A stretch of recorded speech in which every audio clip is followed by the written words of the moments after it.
السلام علیکم ورحمۃ اللہ وبرکاتہ، نحمدہ ونصلی علی رسولہ الکریم، اما بعد فاعوذ باللہ من الشیطان الرجیم، بسم اللہ الرحمن الرحیم، رب اشرح لی صدری ویسر لی امری واحلل عقدۃ من لسانی یفقہوا قولی۔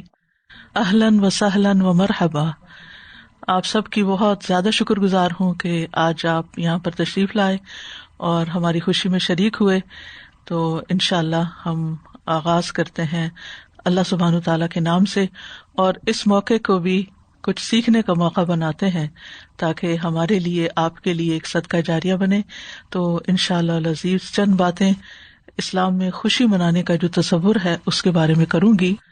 الحمدللہ، الحمدللہ، الحمدللہ، اللہم ربنا لک الحمد بما خلقتنا ورزقتنا وہدیتنا وعلمتنا وانقذتنا وفرجت عنا، لک الحمد بالایمان ولک الحمد بالاسلام ولک الحمد بالقرآن ولک الحمد بالاہل والمال والمعافات، کبت عدونا وبسطت رزقنا وأظهرت أمننا وجمعت فرقتنا وأحسنت معافاتنا، ومن كل ما سألناك ربنا أعطيتنا، فلك الحمد على ذلك حمدا كثيرا، لك الحمد بكل نعمة أنعمت بها علينا في قديم أو حديث أو سر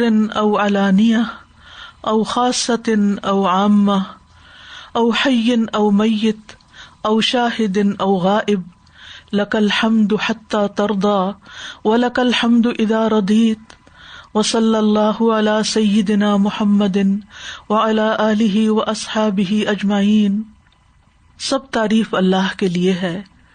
اے اللہ، اے ہمارے رب، تیرے ہی لیے سب تعریف ہے، اس وجہ سے کہ تو نے ہمیں پیدا کیا ہے، تو نے ہمیں رزق دیا ہے، تو نے ہمیں ہدایت دی ہے، تو نے ہمیں علم دیا ہے، تو نے ہمیں نجات دی ہے اور ہم سے پریشانیوں کو دور کیا ہے، ہمارا غم دور کیا ہے۔ تیرے ہی لیے سب تعریف ہے۔ ایمان کی نعمت دینے پر تیرے ہی لیے تعریف ہے، اسلام کی نعمت دینے پر تیرے ہی لیے تعریف ہے، قرآن دینے پر، اہل و عیال، مال اور عافیت عطا کرنے پر تیری ہی تعریف ہے۔ تو نے ہمارے لیے رزق کو کشادہ کیا، ہمارے امن کو بڑھا دیا، ہمارے گروہوں کو اکٹھا کیا اور بہترین طریقے پر ہمیں عافیت سے نوازا۔ اور اے ہمارے رب، ہم نے تجھ سے جو بھی مانگا تو نے وہ سب کچھ ہمیں عطا کیا، بس اس پر تیرے ہی لیے سب تعریف ہے، بہت زیادہ تعریف۔ تیرے ہی لیے تعریف ہے، ساری تعریف ہر اس نعمت پر جو تو نے ہمیں عطا کی، خواہ وہ پرانی ہو یا نئی ہو، چھپی ہو یا ظاہری ہو، خاص ہو یا عام ہو، زندہ پر ہو یا مردہ پر ہو، موجودہ پر ہو یا ہمارے غائب پر ہو، تیرے ہی لیے سب تعریف ہے، یہاں تک کہ تو راضی ہو جائے، اور جب تو راضی ہو جائے تو اس پر بھی تیری ہی تعریف ہے۔ اور اے اللہ، ہمارے سید، ہمارے آقا محمد صلی اللہ علیہ وسلم اور آپ کی آل اور آپ کے تمام صحابہ پر رحمت نازل فرما۔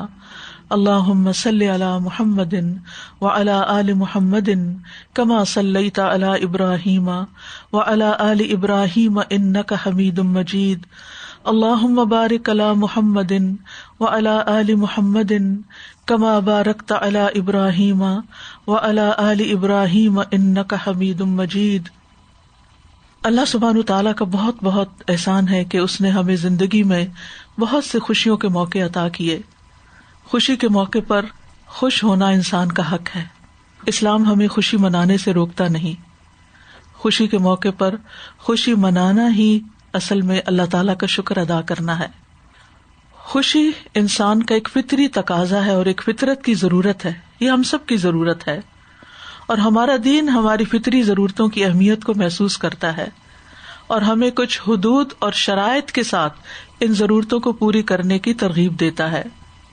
دین یہ نہیں چاہتا کہ ہم ایک مصنوعی قسم کا وقار اور غیر مطلوب قسم کی سنجیدگی اور ہر وقت مردہ دلی اور افسردگی سے اپنے اندر ایک ناشکری کی کیفیت پیدا کریں.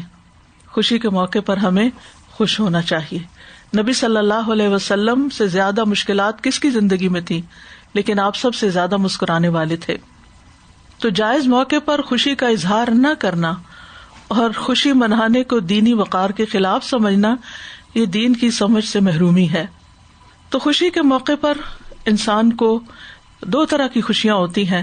ایک روحانی خوشیاں ہوتی ہیں جو ایمان، اسلام، قرآن، دین کی وجہ سے انسان کو نصیب ہوتی ہیں، اور کچھ خوشیاں ہماری دنیاوی زندگی سے متعلق ہوتی ہیں، جیسے شادی بیاہ کا موقع ہے، کسی بچے کی پیدائش کا موقع ہے، کسی عزیز کی صحت یا خیریت کی خبر ملنے کا موقع ہے، یا پھر مسلمانوں کی کسی فتح کا موقع ہے.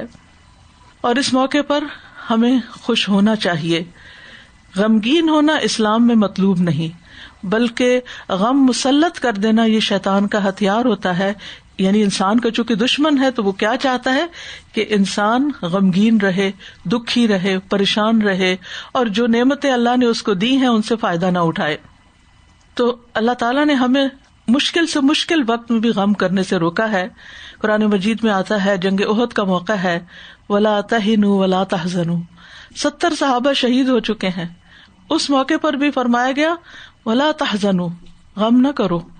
یعنی ٹھیک ہے عزیزوں اور پیاروں کی جدائی ہمیں غمگین کرتی ہے، لیکن ایسے موقع پر بھی وہ غم مومن کے دل میں ہوتا ہے، لیکن اس کے تعلقات، اس کے معاملات، اس کے رویے، اس کا آپس کا لین دین وہ بہت نارمل ہوتا ہے اور بہت فطری ہوتا ہے. اللہ سبحانہ و تعالی بھی خوش ہوتے ہیں بندوں سے جب بندے اس کی نعمتوں کا شکر ادا کرتے ہیں. جب بندہ اللہ تعالیٰ کی طرف رجوع کرتا ہے، اللہ تعالیٰ سے توبہ کرتا ہے، تو اس پر اللہ تعالیٰ خوش ہوتے ہیں. اللہ تعالیٰ اس بندے پر بھی خوش ہوتے ہیں جو اپنی خواہشات کو چھوڑ کر اللہ تعالیٰ کی عبادت کی طرف آتا ہے. اسی طرح نفس کا خوش ہونا، اندر سے خوش ہونا، یہ بھی اللہ تعالیٰ کی ایک نعمت ہے. حدیث میں آتا ہے، رسول اللہ صلی اللہ علیہ وسلم نے فرمایا، اللہ تعالیٰ سے ڈرنے والے کے لیے مالدار ہونے میں کوئی حرج نہیں. یعنی اگر اللہ بندے کو مال دیتا ہے تو یہ کوئی شرمندگی کی بات نہیں، گلٹ میں جانے کی بات نہیں، بلکہ یہ بھی اللہ تعالیٰ کی ایک نعمت ہوتی ہے، اس پر بھی خوش ہونا چاہیے. فرمایا البتہ اللہ عز و جل سے ڈرنے والے کے لیے مالداری سے زیادہ بہتر چیز صحت ہے. یعنی مال اپنی جگہ، لیکن صحت اس سے بھی قیمتی ہے. اور دل کا خوش ہونا بھی نعمت ہے، یعنی ہمارا دل خوش رہے، یہ بھی اللہ تعالیٰ کی ایک نعمت ہے.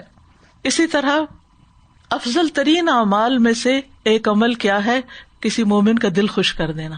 اللہ تعالیٰ آپ سب کو خوش رکھے. آپ نے یہاں آ کر اپنا وقت دے کر میرا دل خوش کر دیا ہے. اللہ تعالیٰ آپ کو خوشیوں سے نوازے. آپ سب کی زندگی میں بھی ہر طرح کی نعمتیں ہوں، اولاد کی خوشیاں ہوں، اور اللہ تعالیٰ آپ پر اپنی رحمتیں نازل فرمائے. نبی صلی اللہ علیہ وسلم لوگوں کو خوش کر دیا کرتے تھے اور مختلف طرح کی خوشخبریاں سنایا کرتے تھے جنت سے متعلق یا نیک کاموں سے متعلق. ایک موقع پر آپ نے فرمایا، خوش ہو جاؤ، خوش ہو جاؤ، کیا تم لوگ یہ گواہی نہیں دیتے کہ اللہ کے سوا کوئی معبود نہیں اور میں اللہ کا رسول ہوں؟ صحابہ نے کہا جی ہاں.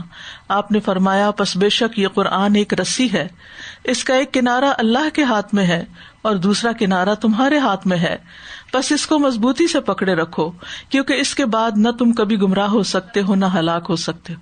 تو سب سے زیادہ بڑی خوشی انسان کی زندگی میں جو ہوتی ہے وہ قرآن کا ملنا اور قرآن کا تھام کر رکھنا ہے. کیونکہ اس کے بارے میں اللہ تعالیٰ فرماتے ہیں قل بفضل اللہ وبرحمتہ فبذلک فلیفرحوا، جس کو قرآن کی نعمت مل جائے اس پر اللہ کا فضل ہو گیا، اللہ تعالیٰ کی رحمت آ گئی. فبذلک فلیفرحوا، اس نعمت کے ملنے پر انسان کو خوش ہونا چاہیے. ھو خیر مما یجمعون، وہ اس سے بہتر ہے جو لوگ جمع کر رہے ہیں. دنیا میں جتنی بھی چیزیں جمع کر رہے ہیں ان سب سے بہتر نعمت قرآن کی نعمت کا ملنا ہے. خوشی جو ہے دو طرح کی ہوتی ہے. ایک وہ خوشی جس سے انسان کا سینہ کھل جاتا ہے اور یہ انسان کو جسمانی لذتیں جب ملتی ہیں اس پر انسان خوش ہوتا ہے. یہ دو طرح کی ہوتی ہے، ایک پسندیدہ ہوتی ہے اور ایک ناپسندیدہ. پسندیدہ خوشی وہ ہوتی ہے کہ جس میں انسان اللہ تعالیٰ کی حدود کو مد نظر رکھتے ہوئے خوش ہو، اور ناپسندیدہ خوشی وہ ہوتی ہے جس میں انسان اللہ تعالیٰ کی حدیں توڑ دے، اللہ کی نافرمانی کے کام کرے، یعنی کہ لباس پہننے میں ایسا لباس پہنے جو اللہ تعالیٰ کو ناپسند ہو، خوشی کی محفلوں میں ایسے کام کرے کہ جو اللہ تعالیٰ کو ناراض کرنے والے ہوں، تو یہ ناپسندیدہ خوشی ہے۔ لیکن خوشی کے موقع پر خوش ہونا یہ بالکل فطری سی بات ہے، اور اگر انسان خوش ہوتا ہے تو یہ دراصل شکر گزاری کا موقع ہوتا ہے اور اس پر اللہ تعالیٰ راضی ہوتا ہے۔ اور خوشی کے جائز مقامات جس طرح قرآن اور اسلام کی نعمت پر خوش ہونا ہے، اللہ کی مدد ملنے پر خوش ہونا ہے، اللہ تعالیٰ کے راستے میں کوئی نیکی کا کام کرنے پر انسان کا خوش ہونا ہے، نیکی کے موسم آنے پر خوش ہونا ہے، جیسے رمضان آتا ہے، جیسے عید کا موقع آتا ہے، جیسے حج کی سعادت انسان کو نصیب ہوتی ہے، اللہ تعالیٰ کے گھر کا دیدار نصیب ہوتا ہے۔ اسی طرح مومن کے لیے تو اس کی آخری گھڑیوں میں اگر رحمت کے فرشتے اس کی روح لینے آتے ہیں تو اس کے لیے وہ وقت بھی بہت خوشی کا ہوتا ہے کہ اللہ سے ملاقات کا وقت آ گیا ہے۔ اسی طرح عبادات کے مواقع روزے دار کا روزہ افطار کرتے ہوئے خوش ہونا، کیونکہ حدیث میں آتا ہے روزہ دار کے لیے 2 خوشیاں ہیں، ان دونوں کی وجہ سے وہ خوش ہوگا۔ جب وہ روزہ افطار کرتا ہے تو خوش ہوتا ہے، اور جب وہ اپنے رب سے ملے گا تو اپنے روزے سے خوش ہوگا۔ پھر نیک اعمال پہ خوش ہونا ایمان کی علامت ہے۔ رسول اللہ صلی اللہ علیہ وسلم نے فرمایا، جسے اپنی نیکی سے خوشی ملے اور گناہ سے غم لاحق ہو، حقیقت میں وہی مومن ہے۔ اور اسی طرح ہم دیکھتے ہیں کہ مختلف ہمارے اسلاف میں سے لوگ مختلف مواقع پر خوش ہوا کرتے تھے جب ان کو کوئی نیکی کرنے کی توفیق ہوتی تھی۔ اسی طرح اسلامی تہوار کے مواقع پر رسول اللہ صلی اللہ علیہ وسلم نے فرمایا، تم سال میں 2 خوشیاں منایا کرتے تھے، اب اللہ نے اس سے بہتر تمہیں 2 دن دیے۔ مدینہ میں آ کے آپ نے فرمایا تھا، اور وہ 2 عیدیں ہیں، عید الفطر اور عید الاضحیٰ۔ تو عید کے دن جائز تفریحات، کھیل کود اور اچھا لباس پہننا، اچھا کھانا کھانا یہ خوشی کا موقع ہے۔ اسی کو سامنے رکھتے ہوئے شادی کا موقع جو خوشی کا موقع ہوتا ہے، اس پر انسان کا اچھے کپڑے پہننا اور ایک خوشی کا ماحول پیدا کرنا، اور اسی طرح کھانا پینا جو ہے ایک مسنون عمل ہے، اس میں کوئی حرج کی بات نہیں ہے۔ اسی طرح صحابہ کرام کو جب نبی صلی اللہ علیہ وسلم آخرت میں درجات کی خوشخبریاں دیتے، عشرہ مبشرہ جن کو کہا جاتا ہے، جن کو دنیا میں جنت کی خوشخبری ملی، صحابہ اس پر بھی بہت خوش ہوتے تھے۔ اسی طرح جب نبی صلی اللہ علیہ وسلم ان سے اپنی محبت کا اظہار کرتے تھے، اور اہل مدینہ کو جب آپ صلی اللہ علیہ وسلم نے یہ خوشخبری سنائی، المرء مع من احبہ، کہ قیامت کے دن انسان اسی کے ساتھ ہوگا جس سے محبت کرتا ہے، تو اس پر بھی صحابہ کہتے ہیں وہ دن ہمارے لیے سب سے زیادہ خوشی کا دن تھا۔ اسی طرح نیک بندے جو ہوتے ہیں وہ صرف خوشی کے موقع پر ہی خوش نہیں ہوتے، اپنی تقدیر کے ہر فیصلے پر اللہ سے راضی اور خوش ہوتے ہیں۔ یعنی جب تقدیر کی کوئی ایسی چیز جو ناپسندیدہ ہوتی ہے، جب کوئی تکلیف کا بھی موقع ہوتا ہے، اللہ کا بندہ سوچتا ہے کہ میرے رب نے اس کے ذریعے بھی میرے ساتھ خیر اور بھلائی کی ہے، اس پر بھی خوش ہوتا ہے، اور یہ مقام اعلیٰ درجوں والوں کو حاصل ہوتا ہے، اللہ کی معرفت رکھنے والوں کو یہ نصیب ہوتا ہے۔ اور پھر شادی کے موقع پر خوش ہونا، اس میں ہم دیکھتے ہیں کہ جب ربیہ بنت مسعود کا نکاح ہوا تو ان کے پاس چند لڑکیاں بیٹھی دف بجا رہی تھیں اور اپنے بزرگوں کی تعریف میں کچھ اشعار گا رہی تھیں جو جنگ بدر میں شہید ہوئے تھے۔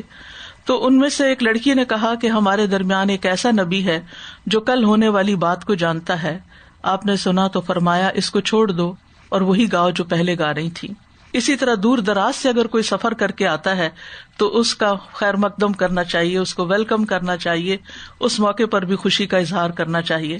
اور خوشی کے اظہار میں سب سے پہلا طریقہ کیا ہے؟ اللہ کا شکر ادا کرنا، کہ اس موقع پر انسان الحمدللہ کہے اور اپنی حدود سے باہر نہ نکلے۔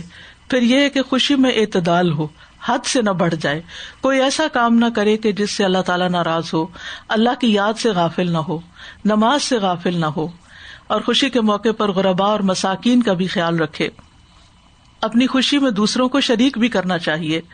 اس میں ہم دیکھتے ہیں کہ کعب بن مالک کی جب توبہ قبول ہوئی تو مسلمانوں کو جب پتہ چلا تو جوک در جوک ان کے پاس مبارکباد دینے کے لیے پہنچے اور اظہار مسرت کیا، اور یہاں تک کہ طلحہ رضی اللہ عنہ کی مبارکباد اور اظہار مسرت سے حضرت کعب اتنے خوش ہوئے کہ زندگی بھر یاد کرتے رہے کہ اس بھائی نے مجھے اس دن ایسی مبارک دی تھی۔ پھر اسی طرح وہ جب بڑھاپے میں اپنے بچوں کو یہ بتاتے تھے کہ میرے ساتھ کیا ہوا، اپنا پورا واقعہ سناتے، اور پھر خاص طور پر حضرت طلحہ کا ذکر کرتے کہ انہوں نے مجھے کیسی مبارک دی تھی۔ پھر اسی طرح شادی بیاہ کے موقع پر کھانے پینے کا اہتمام، تحفے تحائف کا دینا، اور شادی میں شریک نہ ہونے پر کم از کم مبارکباد دینا، یہ کم از کم ضروری ہے۔ اور اسی طرح کوئی بھی خوشی کا موقع ہو، اگر آپ اس میں کسی کے ساتھ شریک نہیں ہو سکتے تو اس کو مبارک کا پیغام دے دیں. اور شادی کے موقع پر جو مبارک کا پیغام ہے وہ کیا ہے؟ بارک اللہ لک و بارک علیک وجمع بینکما فی خیر. اللہ تمہیں برکت دے، تم پر برکت نازل فرمائے اور تم دونوں کو خیر کے ساتھ اکٹھا رکھے. اور مذموم خوشی وہ ہوتی ہے کہ ایسی بات پہ خوش ہونا جو اللہ کو ناراض کرتی ہو، اور ناحق خوشی کی مذمت بھی کی گئی ہے.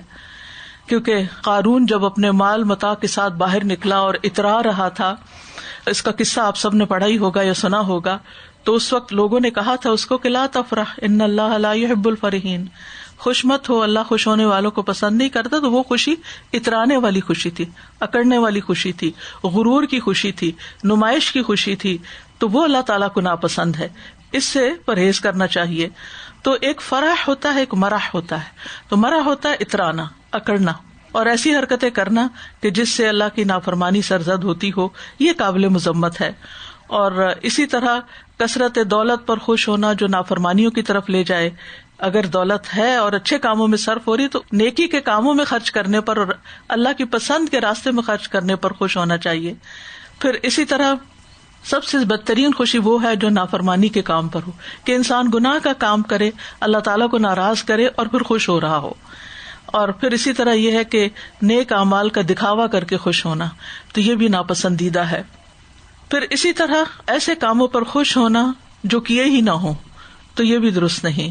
اور اطاعت کے کاموں پر کوتاہی پر خوش ہونا کہ شکر ہے میں پیچھے رہ گیا، مجھے یہ کام نہیں کرنا پڑا، یہ بھی ناپسندیدہ ہے.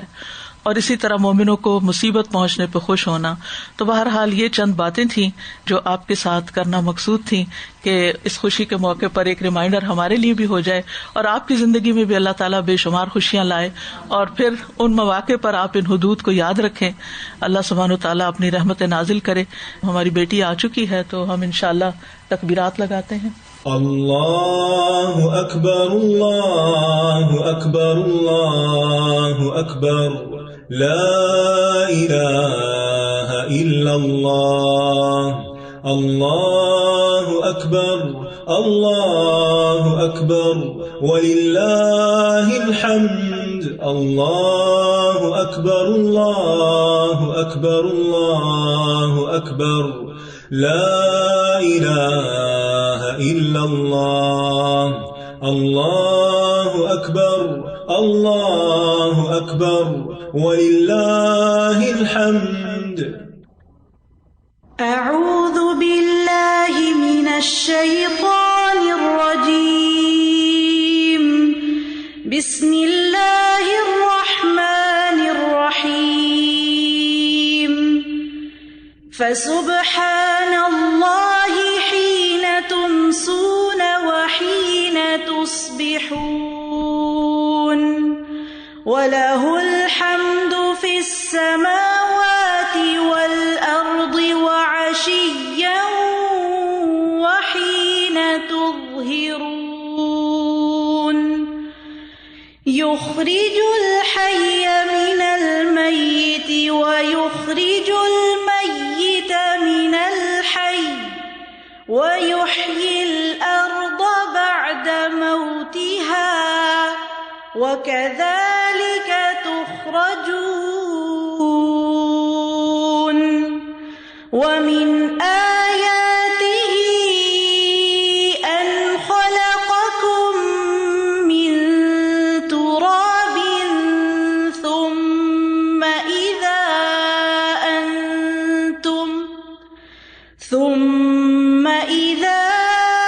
أَنْتُمْ بَشَرٌ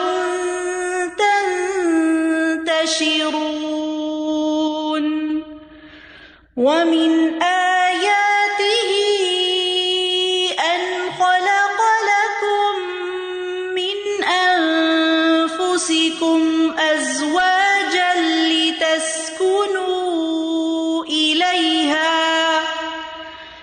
لِتَسْكُنُوا إِلَيْهَا وَجَعَلَ بَيْنَكُم مَّوَدَّةً وَرَحْمَةً. إِنَّ فِي ذَلِكَ لَآيَاتٍ لِقَوْمٍ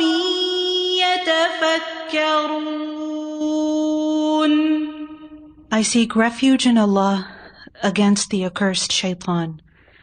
In the name of Allah, the entirely merciful, the especially merciful. And of His signs is that He created you from dust. Then suddenly you were human beings, dispersing throughout the earth. And of His signs is that He created for you from yourselves mates, that you may find tranquility in them, and He placed between you affection and mercy. Indeed, in that are signs for a people who give thought. And of His signs is the creation of the heavens and the earth, and the diversity of your languages and your colors. Indeed, in that are signs for those of knowledge. And of His signs is your sleep by night and day, and your seeking of His bounty. Indeed, in that are signs for a people who listen.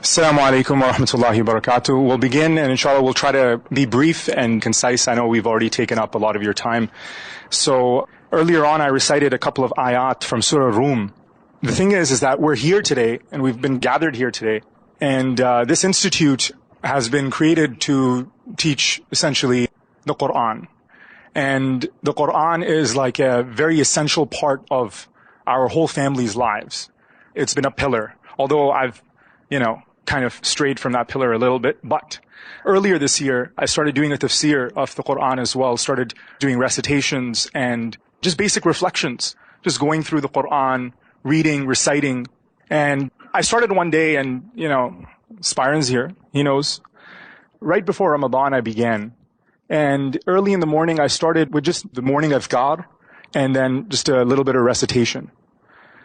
And then I'm like, you know what? Let's just do the whole Quran. Like, let me just, keep on reading and keep on reciting, keep on going about it. And that's exactly what I ended up doing. And there's an app, and I started reciting on the app, and I started reading on the app. And I used to be the only one there. And I had Ibrahim over here, Faisal over here, Ramadan over here. Balan, he just comes here and there. It's all good.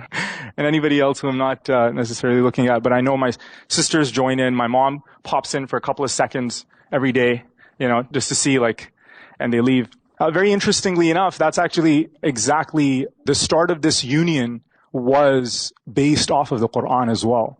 And there's been a lot of mercy, a lot of blessings because of that very reason. And, for months and months, I was just reciting, speaking to the crowd. I don't really know who's listening or who's not. And so, that's how I actually ended up meeting Amara as well. And we realized that this was a very special union because it was based not on looks. As a matter of fact, I've not even seen her yet. Everybody else has. I haven't. Not on looks, not on wealth, not on anything else, but rather it was truly a spiritual connection which was based off of the love for Allah and love for the Quran. And similar interests like reading and similar shows and whatnot, like Ertugrul and, that kind of vibe, right? So we ended up getting to know each other, and within maybe one or two, conversations, I'm like, yeah, we're getting married. Let's do this, right? And right away, I'm like, let's not waste time. I'm going to tell my mom, you tell your mom, and we're just going to go about it. And, in today's day and age, our parents, they try to hook us up with they line up 7, 8 girls, and they're like, pick. And, it doesn't necessarily work like that for many of us. Maybe for some of us it still does, and kudos to you guys. But for a lot of us, it's a little difficult. And, we get involved in dating, and we want to know each other for 3 months, 10 months, 2 years, 5 years, 10 years. And then after that, we'll, maybe get married one day. So, alhamdulillah, Allah subhanahu wa ta'ala has made this whole journey so easy for us, so smooth for us. And every single time, even right now, like just before, I'm like, oh my God, I'm getting married. Like, this is crazy stuff, dude. But alhamdulillah, like, even in the morning today, we had another session. We did Surah Hashr. And inshallah, we'll be completing the Quran that we started in Ramadan. And so, that's kind of like a mini story of how exactly this came to be. And hence, we thought the most appropriate location would be an institute that spreads the message of the Quran, to recite the Quran, to explain the Quran, and have the whole theme like a Quranic theme. And I thought that was very beautiful, and that has a lot of barakah in it as well. And so, with that, I'll reread 2-3 ayat because I think some of the ladies have entered again. And inshallah, after that, we'll do the khutbah nikah. And then, or I think my father would like to speak a few words. We'll do the khutbah nikah and be on our way, inshallah. أعوذ بالله من الشيطان الرجيم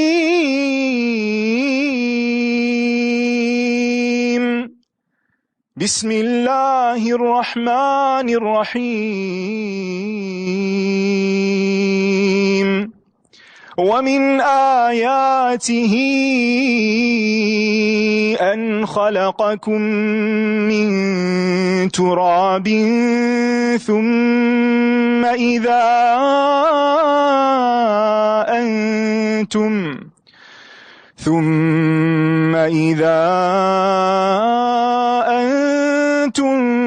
بشر تنتشرون ومن آياته أن خلق لكم من أنفسكم أزواجا لتسكنوا إليها وجعل بينكم مودة ورحمة إن في ذلك لآيات لقوم يتفكرون. And in this very verse, Allah subhanahu wa ta'ala explains the very idea of that He created for you a mate, someone to live your lives with, so that you may dwell in this earth, you may be in this earth, and then He caused affection. Because if you have resistance amongst one another, you hate one another, that's going to cause problems. But when a husband and a wife get together, they're supposed to get together on the basis of love, on the basis of rahmah, on the basis of mercy, forgiveness, looking at the other person, forgiving their shortcomings, forgiving their, So that's why this ayah is repeated again and again and again and again in all the khutbahs. But the very string of these ayat, it's very beautiful in Surah Rum because it always begins with وَمِنْ آيَاتِهِ, from His signs, from His signs, from His signs. Again, even your married life, even when it comes to love, even when it comes to loving a woman, that's a sign for God. And I was developing this theory, and the idea essentially is that, when we want to know what it means to love God, because ultimately that's the aim, muhabba and ishq for Allah subhanahu wa ta'ala. We can't see God. We don't have this, like a face-to-face. But with our wives, we're able to love them. We're in this school that God is teaching us how to love, right? That when she's not there, you miss her, right? Whatever the situation is, fully in, you're learning from those experiences, and then that becomes a sign. And this idea is something that I've been developing for a long time.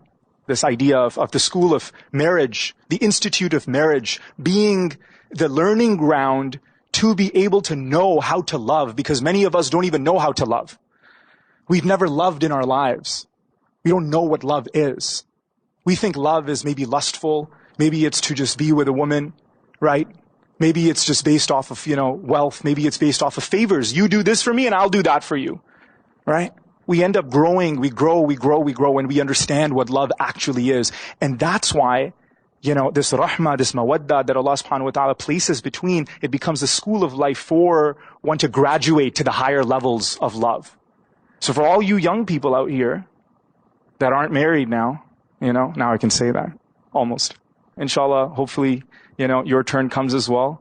I see a lot of smiles, a lot of red faces. So, and I pray for all of you, all my friends and everybody over here, that for those of you who aren't yet married, you make your pathway towards that, inshallah.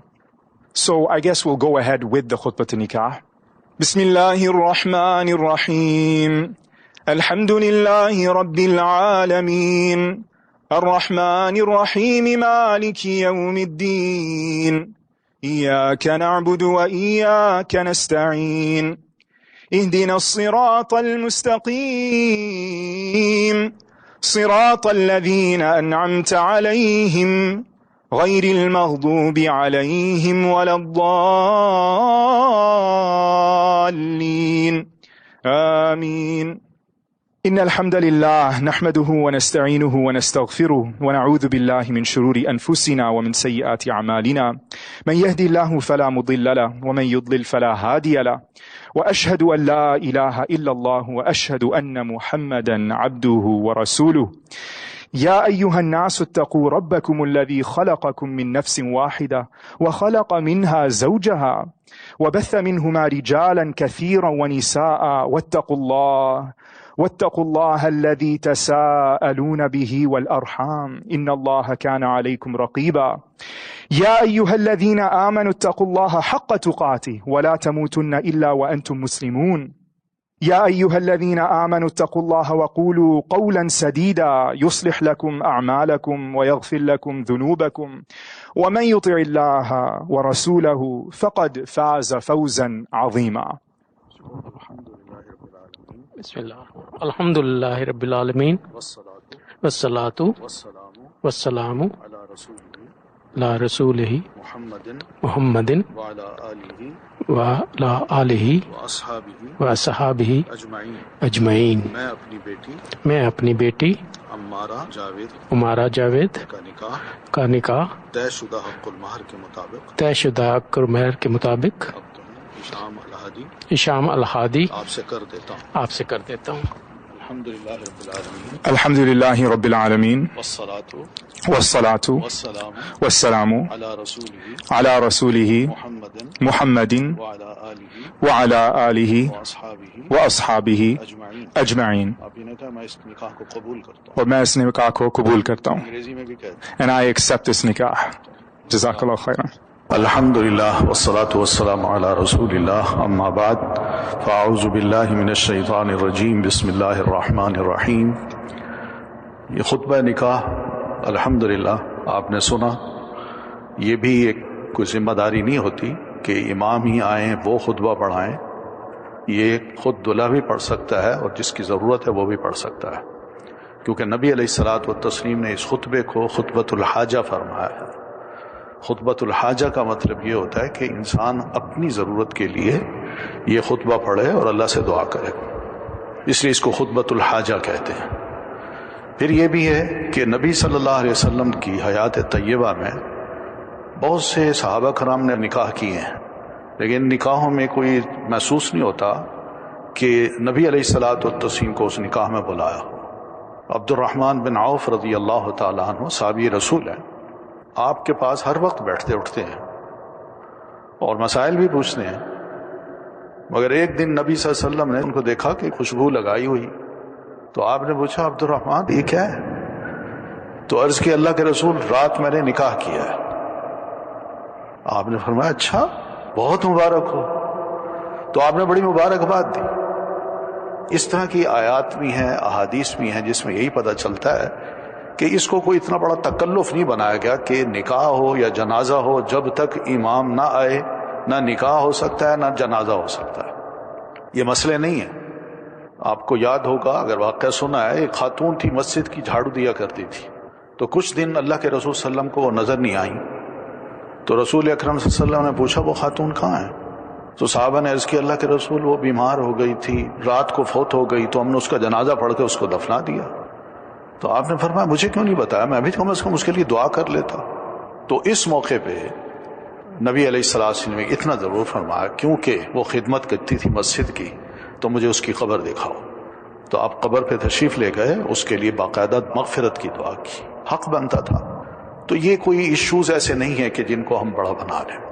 بہرحال یہ خطبہ جو پڑھا گیا آپ کے سامنے، اس خطبے میں آخر میں 3 آیات پڑھی جاتی ہیں، اور تینوں آیات میں ایک مشترکہ بات ہے کہ اتقوا اللہ یا ایھا الذین آمنوا اتقوا اللہ حق تقاتہ ولا تموتن الا وانتم مسلمون. اہل ایمان اللہ سے اس طرح ڈرو جیسے کہ اس سے ڈرنے کا حق ہے، اور جب تمہیں موت آئے تو سوائے مسلم کے موت نہ آئے، اسی حالت میں تم نے فوت ہونا۔ پھر اسی طرح جو سورۃ النساء کی پہلی آیت ہے، یا ایھا الناس اتقوا ربکم الذی خلقکم، لوگو اپنے رب سے ڈرو۔ تیسری آیت ہے، یا ایھا الذین آمنوا اتقوا اللہ وقولوا قولا سدیدا۔ یہ تقوی کی بات 3 آیتوں میں کی گئی ہے۔ یہ کیوں کی ہے؟ تقوی اصل میں ایک بچاؤ کی شکل ہے کہ میرے اور رب کے درمیان جو تعلق ہے اس تعلق میں کوئی ایسی حرکت مجھ سے نہ ہو کہ جس سے میرا اللہ مجھ سے ناراض ہو جائے، اور اس کی کوئی نہ کوئی صورتیں جو ہے نا ہم نے اپنانی ہیں اپنی زندگی میں، اور ساری زندگی چلتا رہے گا یہ سلسلہ کہ کوئی ایسا کام نہ ہو کہ میرا رب مجھ سے ناراض ہو جائے۔ اور تقوی میں 2 باتیں آتی ہیں، ایک عمل ہوتا ہے انسان کا، اور ایک انسان کی زبان سے جو لفظ نکلتے ہیں وہ ہوتے ہیں۔ زبان سے جو لفظ نکلیں وہ بھی درست نکلیں، اور اس کے ساتھ ساتھ جو عمل ہیں وہ بھی درست۔ یہ بنیادی چیز ہے۔ لوگ کہتے ہیں جی شادی کر لی ہے سکون نہیں ملتا، تو اصل جو مسئلہ ہے وہ یہی ہے کہ ہم اپنے آپ کو بھی نوٹ کریں کہ ہماری زبان سے کیسے لفظ نکلتے ہیں۔ اللہ تعالیٰ نے سب مسلمانوں کو یہ بات فرمائی ہے کہ اللہ کا خوف دل میں ہونا چاہیے کہ انسان کسی بھی انسان کے ساتھ، چاہے وہ بیوی ہو، بچے ہوں، رشتہ دار ہوں، بزرگ ہوں، چھوٹے ہوں، ان سے گفتگو جب کرے تو سوچ سمجھ کے منہ سے لفظ نکالے، اس لیے کہ آپ صلی اللہ علیہ وسلم نے یہ بھی فرمایا کہ مجھے 2 چیزوں کی گارنٹی دے دو، میں تمہیں جنت کی گارنٹی دیتا ہوں۔ ایک گارنٹی یہ ہے کہ زبان کی گارنٹی دو کہ اس سے کوئی لفظ ایسا نہ نکلے گا، اور دوسری بات شرمگاہ کی گارنٹی دو کہ اس کا غلط استعمال نہیں ہوگا۔ اب ہماری زبان سے جو الفاظ نکلتے ہیں، بعض اوقات ایسے الفاظ بھی نکلتے ہیں کہ اللہ کے رسول صلی اللہ علیہ وسلم فرماتے ہیں کہ اپنی اس زبان کے 1-2 لفظوں سے ہی اللہ تعالیٰ اس انسان کو ایسا پکڑتا ہے، سارے عمل ایک طرف اس کو پکڑ کے اوندھے منہ دوزخ میں ڈالتا ہے۔ یہ تک آپ صلی اللہ علیہ وسلم فرماتے ہیں، اتنا سیریس معاملہ ہے۔ تو مثل کلمۃ طیبۃ، پاکیزہ کلمہ جو زبان سے نکلتا ہے اس کی ایک بڑی اچھی بنیاد بنتی ہے، دل میں جا کے یہ لفظ اترتے ہیں کسی کے بھی، تو چاہے وہ بیوی ہو، بچے ہوں، یا بیوی کے جو الفاظ ہیں وہ خاوند کے لیے نکلتے ہیں، یا خاوند کے الفاظ اپنی بیوی کے لیے نکلتے ہیں، تو یہ ہے وہ جڑ بناتے ہیں محبت کی، مودت کی۔ یہ الفاظ بڑے کاؤنٹ ہوتے ہیں، یہ نہیں ہے کہ میں نے کہہ دیا کوئی بات نہیں میں سنا دوں گا، نہ، ایسی بات نہیں۔ ادھر قرآن مجید نے ہم سب کو یہ بات سمجھائی ہے، اور پیارے نبی علیہ الصلوۃ والتسلیم ادھر خواتین سے بھی فرمایا دھیان کرو کہ اپنے زبان سے کوئی ایسے لفظ نہ نکالو کہ خدا نہ خواستہ میاں کی جتنی بھی محنت ہے وہ اکارت جائے اور تم کہو تم نے میرے لیے تو کچھ کیا ہی نہیں۔ قرآن مجید نے ہم سب کو الرٹ کیا، مردوں کو بھی اور خواتین کو بھی، اور نبی صلی اللہ علیہ وسلم نے خاص طور پر عورتوں کو یہ بات ارشاد فرمائی۔ تو یہ 2 چیزیں ہیں، وَجَعَلَ بَيْنَكُمْ مَوَدَّةً وَرَحْمَةً، کہ انسان اپنے عمل سے، اپنے قول سے کچھ اچھی باتیں کر لے جو دل کے اندر اتریں دوسرے کے لیے، اور وہ باتیں جب اثر کرتی ہیں تو ایک محبت خود بخود پیدا ہو جاتی ہے۔ ہم سب جانتے ہیں کہ زبان جو ہے یہ جب لفظ نکالتی ہے تو اس سے ہی تعلقات یا تو قائم ہوتے ہیں یا پہلے ہی ملاقات میں تعلقات ختم ہو جاتے ہیں۔ دوستی کرنا بڑا مشکل کام ہے، اور پھر قرآن مجید کی تعلیم ہمیں یہ بھی ہے کہ بندے کا اگر ایمان صحیح ہے تو اس ایمان کو اگر اس نے جج کرنا ہے تو اپنے دل کی حالت کو دیکھ لے کہ کیا میرا دل ادھر ادھر ٹیڑھا میڑھا تو نہیں ہے۔ اس کا دل اگر درست ہے تو ایمان بھی درست ہے، اور پھر اگر دل درست ہے اس سے اچھی بات نکلتی ہے، اس کے اندر اچھی سوچیں آتی ہیں، اچھے خیالات آتے ہیں، تو اس کا لازماً نتیجہ یہ ہوگا کہ زبان سے بھی اچھے لفظ نکلیں گے۔ تو اس لیے بندہ کبھی بھی سیدھا نہیں ہو سکتا جب تک کہ اس کا ایمان درست نہ ہو، اور اگر ایمان درست ہے تو پھر اپنے دل کو چیک کرے، اور اگر دل درست ہے تو پھر اپنی زبان کو چیک کرے۔ یہ وہ چیز ہے جو کہ آپس میں محبت بھی پیدا کر دیتی ہے اور تعلقات بھی بڑے اچھے پیدا ہوتے ہیں، اور انسان ایک خاندان کو یا اپنے جو دوست احباب ہیں ان کو بھی محسوس کراتا ہے کہ باقی میرا جو دل ہے، زبان ہے، اس کے کلمات ہیں، وہ ہر اعتبار سے آپ کی قدر کرنے والے ہیں۔ یہ اصل محبت ہے، زبان سے کہہ دینا مجھے آپ سے محبت ہے، یہ جب تک دل کی حالت درست نہیں زبان کے الفاظ نہیں چلتے. تو اس لیے سب سے پہلے ایمان اور پھر دل اور پھر زبان.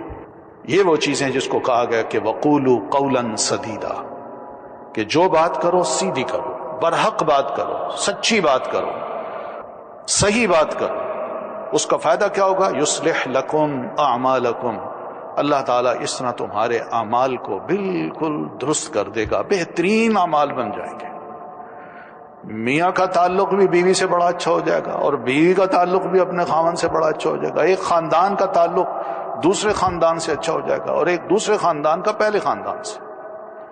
یہ تعلقات جو ہے نا، اس کے لیے یہی بات کہی گئی ہے. اتقوا اللہ وقولوا قولا سدیدا یصلح لکم اعمالکم ویغفر لکم ذنوبکم. اللہ تمہارے سارے عمل درست کر دے گا. اور یہ حقیقت ہے، خاندان میں یا ایک فیملی میں جب کبھی خرابی آتی ہے تو اس کی بنیاد یہ زبان بنتی ہے. سیدھی بات ہم نہیں کرتے. جب سیدھی بات نہ کی جائے تو دوسرا بھی الرٹ ہو جاتے ہیں، یہ بندہ سیدھا نہیں ہے. تعلقات اس سے صحیح نہیں رکھے جا سکتے یا صحیح قائم نہیں ہو سکتے. تو یہ بہرحال ایک گارنٹی اللہ تعالیٰ نے دی ہے کہ تم اپنے عمل کی، اپنے حالات کی اصلاح کرنا چاہتے ہو کہ بہتر سے بہتر حالات ہوں، تو اس کی گارنٹی یہ ہے کہ تم اپنی گارنٹی اللہ کو دے دو کہ خدا خوفی کے ساتھ ہم زندگی گزاریں گے، اور اس کے ساتھ ساتھ اپنی زبان سے اچھے الفاظ کہیں گے، سیدھی بات کہیں گے. تو ایک تو یہ ہے کہ ہمارے اعمال حالات درست ہو جائیں گے، اور دوسرا یہ کہ وَيَغْفِرْ لَكُمْ ذُنُوبَكُمْ. انسان ہیں، غلطیاں ہوتی رہتی ہیں، ہم فرشتے نہیں ہیں، لیکن ان غلطیوں کو بھی اللہ فرماتے ہیں کہ زبان سے کبھی کبھی اگر یہ لفظ نکل بھی جاتے ہیں تو میں تمہارے گناہ بھی معاف کر دوں گا. دیکھیے اللہ کتنا مہربان ہے. صرف اس نے ہمیں گائیڈ کیا ہے کہ ہم ذرا تھوڑا سا اپنی اصلاح کر لیں.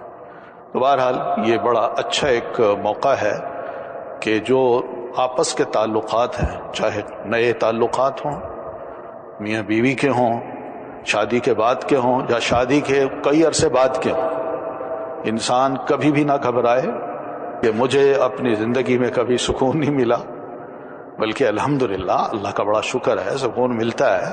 لوگ خام خواہ قرآن مجید کے ان مفاہیم پر اعتراضات کر دیتے ہیں اور مذاق اڑاتے ہیں.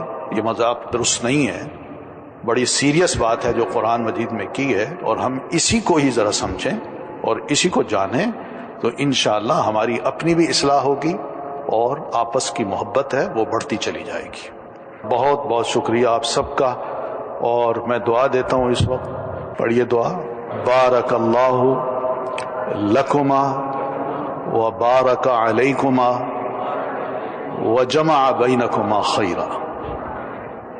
جزاکم اللہ خیرا. السلام علیکم ورحمۃ اللہ وبرکاتہ. لا الہ الا اللہ محمد رسول اللہ. لا الہ الا اللہ محمد رسول اللہ. لا الہ الا اللہ محمد رسول اللہ. لا الہ الا اللہ محمد رسول اللہ.